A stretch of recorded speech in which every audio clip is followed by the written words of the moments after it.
Bonjour à tous. Très heureux de vous retrouver sur les ondes de RCN pour l'émission Judaïkan, bien calée sur le 89.3 de votre radio, en vous rappelant que vous pouvez suivre également cette émission en vidéo en allant sur le site du Consistoire de Cannes. Samedi 21 septembre, ce sera donc dans une semaine, débutera sur Antibes, Cannes, Menton et Nice la 7e édition des Journées européennes de la culture et du patrimoine juif des Alpes-Maritimes. Et pour nous détailler les portes ouvertes, les itinéraires, les expositions, les concerts, les conférences organisées, j'ai demandé à l'instigatrice de ce programme, séduisant, attractif et prometteur, de nous en parler. Régine Bessis, bonjour. Bonjour Alexandre. Alors ces journées européennes débuteront donc samedi prochain à 8h30 et à la Grande Synagogue de Nice. Oui, alors donc samedi 21 septembre, dans la matinée, nous ouvrons la synagogue pour l'office shabbatique. C'est le seul endroit sur la Côte d'Azur qui sera ouvert dans le cadre des Journées du patrimoine européen et les personnes pourront assister à l'office. Dimanche 22 septembre, c'est la journée porte ouverte avec visite guidée. Ceci des synagogues d'Antibes, Cannes et Nice, donc 3 lieux, et des centres culturels d'Antibes et de Cannes aussi parallèlement. Absolument. Donc nous avons voulu, comme tous les ans, ouvrir les synagogues en porte ouverte dans le cadre des Journées du patrimoine européen. Nous sommes en partenariat avec les villes d'Antibes, Cannes et Nice qui nous soutiennent et qui font paraître l'information dans le livret des Journées du patrimoine européen. Donc nous avons des horaires un petit peu différents en fonction des lieux. On va commencer par Antibes. À Antibes, la synagogue sera ouverte l'après-midi de 14h à 16h pour les portes ouvertes. À Cannes, ça sera à partir de 14h30. Et à Nice, 2 lieux, la synagogue de Lois de 12h à 17h et la synagogue Michelet où il y aura l'ouverture et la visite du mikvé, donc l'après-midi à partir de 14h. Autre mikvé peut-être Alors bien sûr, l'autre mikvé, c'est le mikvé de Cannes, le beau mikvé de Cannes, et Eva Moyal sera là pour le faire visiter, en parler, raconter, expliquer. Toujours ce dimanche 22 septembre, ce sera de 14h à 15h. Vous avez prévu la visite du centre culturel de Moscane ici à Cannes. Absolument. Alors à Cannes, nous avons la visite qui commencera à 15h30, mais à 14h, nous vous invitons à nous rejoindre pour une représentation exceptionnelle. J'ai demandé à la Ligue d'improvisation cannoise de proposer un match d'improvisation autour de la vie juive, autour des thèmes de la vie juive. Et c'est une grande première, ça n'a jamais été fait. Donc il y aura 6 personnes sur scène, 2 équipes de 3 personnes qui vont débattre. 2 équipes, c'est un match d'improvisation. C'est très, très, très vivant, c'est dans la joie, dans la bonne humeur. Et il y aura une voix off qui nous donnera à chaque fois les thèmes débattus, donc les thèmes de la vie juive, le mariage, la bar mitzvah, la ketouba, les explications sur l'essence même de notre vie juive. Cela veut dire que les équipes vont être briefées avant alors ? Bien sûr, elles préparent le sujet, mais il y a de l'improvisation parce que il y a un tirage au sort et sur un panel de 10 thèmes, il y en a certains, pas tous, qui seront choisis. Le même jour au centre culturel d'Antibes, cette fois-ci, un tout petit peu plus tard, c'est à 16h30, ceci jusqu'à 18h30. Vous nous invitez à suivre une exposition et une conférence. Alors, en ce qui concerne l'exposition, nous avons demandé à des artistes de la région, des artistes juifs de la région, de nous présenter leurs œuvres et de le présenter au public dans le cadre toujours de ces Journées du patrimoine européen. On a plusieurs artistes, Andrea Moyel qui est peintre, mais médecin de son état, moi-même qui vais présenter des photos de mes parcours en Israël, et avec une grande diversité, Jean-Michel Glassman qui présentera ses céramiques et ses gravures, Jocelyne Sultan qui présentera des sculptures et Dana York qui présentera ses peintures sur verre sur le thème des Ketubot. Ketouba. Ketubot, c'est ça, je me suis pas trompée. Je me suis pas trompée. Et donc tous ces artistes seront là pour présenter leurs œuvres et en parler. Et le soir même à Nice, vous avez prévu un concert. toujours sur le thème juif, nous aurons un violoncelle, un duo violoncelle-accordéon, avec notamment au violoncelle Jean-Philippe Audin, qui est un musicien que je connais depuis très longtemps, qui a un son particulier, il vibre avec son violoncelle, on le reconnaît entre tous, et il va donc développer un certain nombre de compositeurs traditionnels, Ernest Bloch, Joseph Joachim, Ravel, Bruch, Popper, et aussi une création d'un compositeur israélien, donc Benjamin Yusupov, qui a créé une œuvre pour ce concert-là. Il faut savoir que cette année, nous fêtons les 20 ans de l'Association des Journées européennes de la culture du patrimoine juif France, qui a été créée donc dans l'Est il y a 20 ans. Et pour nous, ça sera la 7e édition sur le thème « Innover et transmettre ».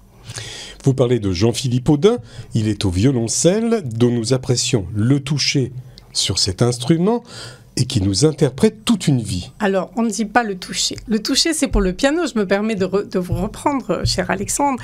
On parle d'un son, on parle d'une âme. Voilà, on parle d'une interprétation parce que le violoncelle est un instrument qu'on tient sur soi, qu'on tient entre ses jambes, et il y a une vibration qui se fait entre le musicien et l'instrument. Alors Jean-Philippe Audin au violoncelle, et on écoute donc les vibrations de cet instrument et il nous interprète toute une vie.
Nous revenons avec Régine Bessis pour la 7e édition des Journées européennes de la culture et du patrimoine juif des Alpes-Maritimes. Nous en étions au 22 septembre. C'est une journée très riche que vous nous proposez, mais vous prolongez avec le 17 novembre par une visite guidée et commentée des traces de la vie juive à Nice. Expliquez-moi tout. Alors, la visite du ghetto de Nice, que peu de personnes connaissent, C'est notre création, c'est la création des Journées européennes de la culture du patrimoine juif des Alpes-Maritimes. Nous l'avons initiée dès le début. C'est une promenade à travers le Vieux-Nice pour retrouver les traces de la vie juive, aller dans la rue du Ghetto et où il y a une synagogue qui existe encore mais qu'on ne peut pas visiter malheureusement, la visite du palais Lascaris qui appartenait à un banquier juif, et donc qui se visite, dans lequel il y a des panneaux en cuir. Le palais Lascaris qui doit être, je crois, sur la place du marché aux poissons. Ah non, pas du tout. Elle est juste à côté de la rue Benoît-Benico, là où il y a la place des glaciers. Voilà, c'est là, c'est dans une petite ruelle et c'est un palais magnifique qu'il faut visiter et dans lequel il y a notamment ont été déposées les, on va dire, gravures sur cuir qui ornaient la synagogue de Nice et qui sont là, qui sont très fragiles et que à chaque fois que nous faisons les visites, que nous organisons les visites, elles sont mises à notre disposition, accrochées, parce qu'elles ne sont pas en permanence dans le musée. Et on termine donc la visite du ghetto de Nice, qui est dirigée, qui est organisée par maître Brigitte Tanoujidan, qui fait ça très bien depuis très longtemps.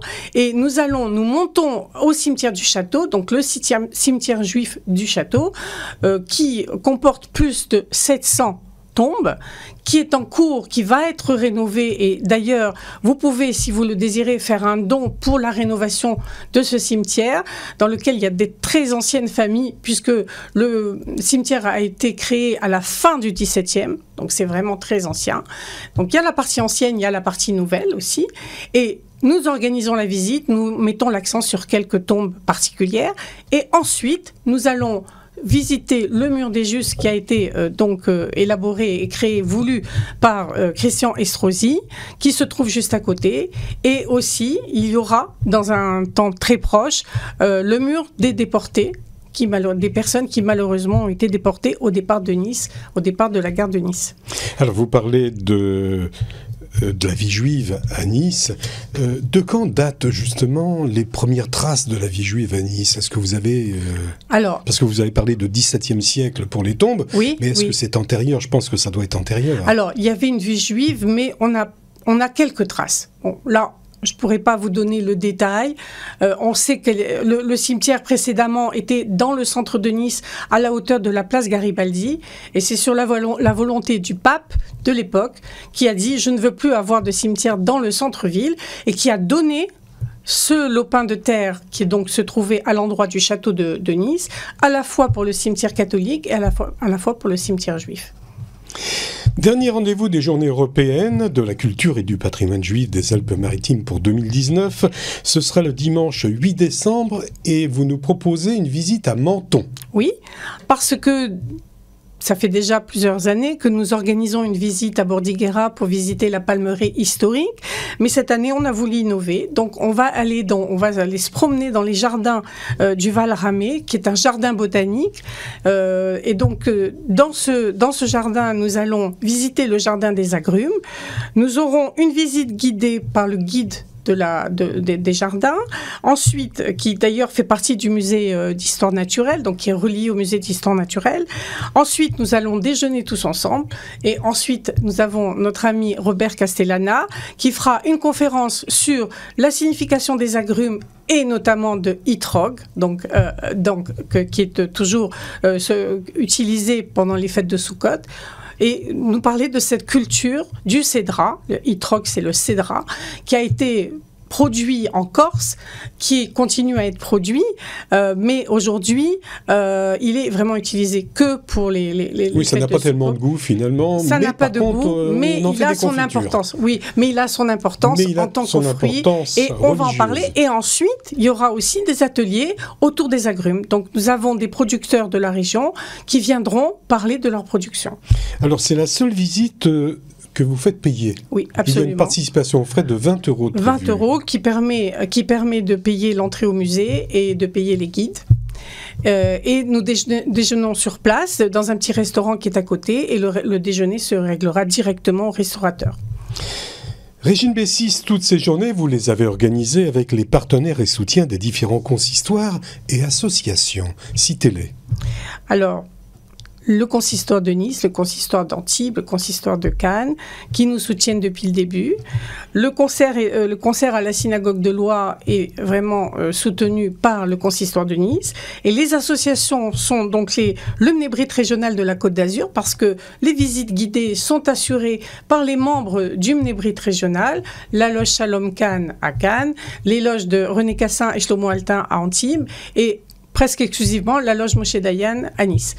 Ensuite, nous avons aussi le soutien et l'aide du Front social juif unifié de la Côte d'Azur, qui nous aide financièrement pour la réalisation de ces journées. Vous avez d'autres institutions ?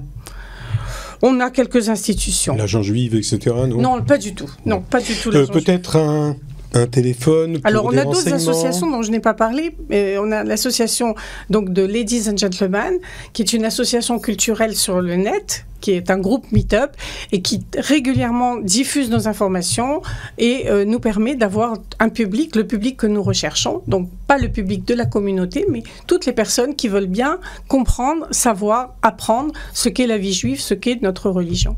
Alors, donc un numéro de téléphone. Bien sûr, et 06. Puis un mail aussi. Hein. Alors, un mail et un téléphone. Le téléphone 06 16 95 68 44. Un email jecpjam@gmail.com. Et si vous désirez nous aider, adhérer à l'association, ça nous permettra de continuer notre action, de poursuivre, de continuer, d'innover. Et puis de vous retrouver l'année prochaine. Je l'espère. Merci Régine pour nous avoir fait découvrir le patrimoine juif des Alpes-Maritimes et pour avoir établi toute cette organisation, sachant que la plupart des activités, visites, conférences, concerts sont gratuits. Et puis pour la remercier pour qu'elle continue de s'investir, parlez-en autour de vous, venez, amenez vos amis et surtout participez. Merci Régine pour être passée par les studios de Judaïkan ce vendredi matin. Merci Alexandre. Pour ceux qui auraient pris l'émission en cours, sachez que vous pouvez la réentendre en audio sur le site de RCN et si vous préférez retrouver Régine en vidéo, vous le pouvez ceci tout au long de la semaine sur vos téléphones, tablettes ou ordinateurs en vous portant sur le site du Consistoire de Cannes. La semaine prochaine, les fêtes de Tishrei approchant, mon invité pour les 2 prochaines émissions, vous l'aurez compris, sera donc David Moyal, le rabbin de la ville de Cannes. Alors, en l'attendant, bonne semaine et Shabbat Shalom à tous. Shabbat Shalom.